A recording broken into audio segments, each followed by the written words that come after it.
Assalamualaikum warahmatullahi wabarakatuh. Sebelum bicara ini terus membara, izinkan saya terlebih dahulu untuk memperkenalkan diri ini. Nama saya Sharifah Zahra binti Said Abdul Kadir. Saya berumur 12 tahun, bersekolah di SK Convent Infant Jesus 2.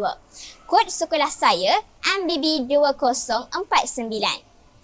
Pada pagi ini, saya berasa amat teruja untuk kongsikan sebuah novel yang telah saya baca berjudul Hana Banana. Di dalam novel ini, terdapat banyak pengajaran dan nasihat yang berguna kepada kita semua. Jadi, ayuh dengarkan. Novel ini menceritakan tentang seorang gadis yang bernama Hana yang nekat untuk menjadi seorang usahawan yang berjaya. Pada suatu hari, Hana dan keluarganya hilang tempat berteduh. Rumah mereka hangus terbakar. Kebakaran itu mengakibatkan hampir keseluruhan rumahnya musnah dijelat api. Namun begitu, penduduk kampung dan sahabat handai mereka sangat berbaik hati berusaha bantu membina rumah baharu untuk Hana dan keluarganya. Sejak peristiwa hitam itu, Hana berjanji pada dirinya untuk membantu ibu dan ayahnya. Hana berazam dan bertekad bagi membina rumah yang lebih besar dan selesa untuk keluarganya. Pada suatu hari, Hana dan ibunya menghadiri ceramah bertajuk Perniagaan Berdasarkan Islam. Ceramah tersebut telah menarik minat dan perhatian Hana untuk memulakan perniagaan secara kecil-kecilan demi membela nasib keluarganya. Mengambil nasihat dan kata-kata perangsang dari guru kaunselingnya. Apabila mahu melaksanakan cita-cita yang besar, kita bukan sahaja perlu bertindak, malah mesti juga bermimpi. Bukan sahaja merancang, malah meyakininya. Hana juga sering menonton rancangan usahawan muda.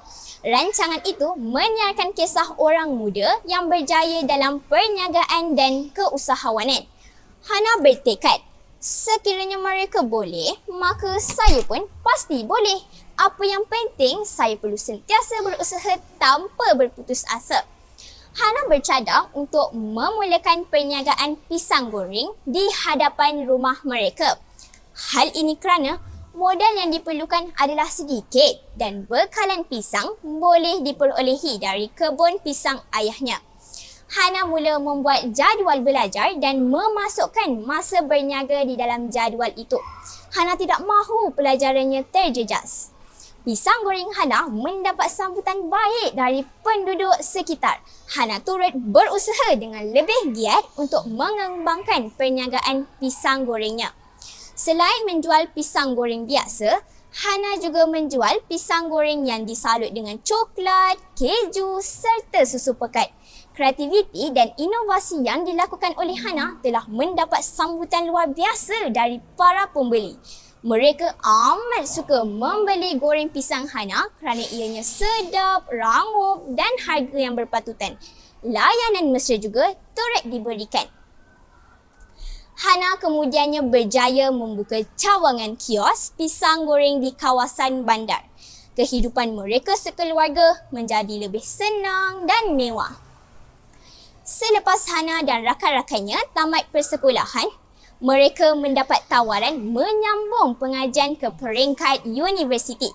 Sepanjang pengajian Hana di universiti, ibu dan ayahnya membantu menguruskan perniagaan Hana.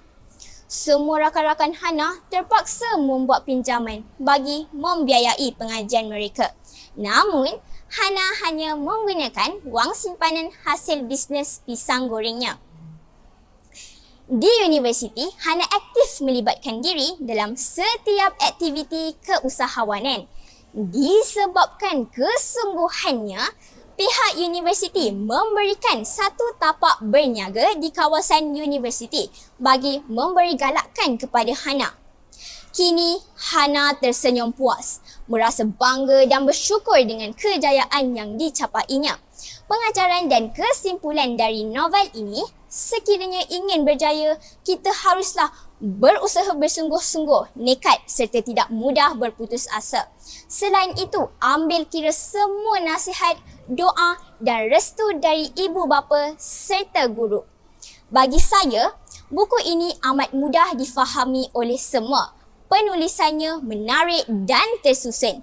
Saya hanya mengambil masa selama 2 hari sahaja untuk menghabiskan novel ini. Bagi saya, setiap detik yang diluangkan untuk membaca novel ini sangatlah bermanfaat. Akhir kata, saya mengambil kata-kata nasihat dan hikmah dari Bung Hatta. Hanya orang yang berusaha akan menikmati segala susah payahnya. Sekian, terima kasih. Wabillahi taufiq wal hidayah. Wassalamualaikum warahmatullahi wabarakatuh.